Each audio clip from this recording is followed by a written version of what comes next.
Dear Dr. Change, I've got a credit card habit that I can't seem to shake. Sure, I save money by mostly shopping and sales, but if I keep saving money at this rate, I'll soon go broke. Signed, Bargain Betty.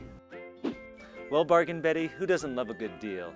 In fact, brain research shows that dopamine, the same chemical that floods the brain when one uses narcotics, is released into the pleasure centers of giddy shopaholics when they score a good deal. Curbing such a costly problem sure can be taxing, but the good news is that when you effectively employ the 6 sources of influence to kick the habit, it won't cost you a dime. Today we'll be doing a deep dive into Source 6, or structural ability. More specifically, I'll be asking how distance, rules, and our own autopilot constantly nudge our behavior, for better or for worse. First, let's diagnose. Look around you. There might be things in your environment right this very instant that are nudging you to spend money. Examples may include sale signs at the mall, easy access to your savings account.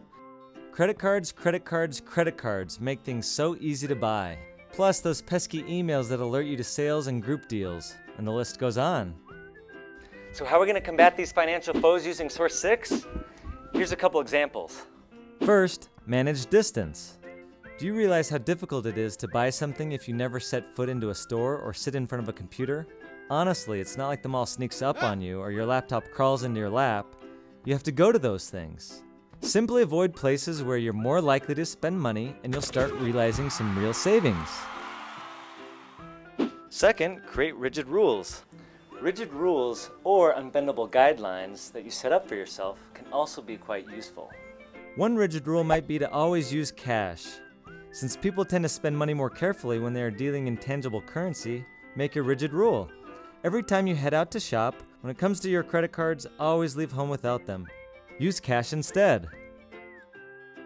And lastly, engage your autopilot.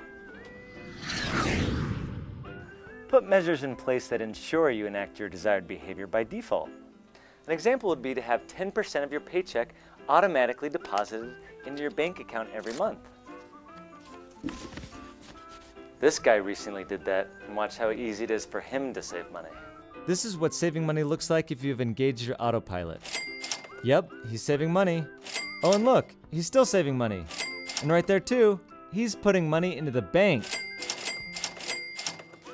As we've just seen, the space around you is incredibly influential.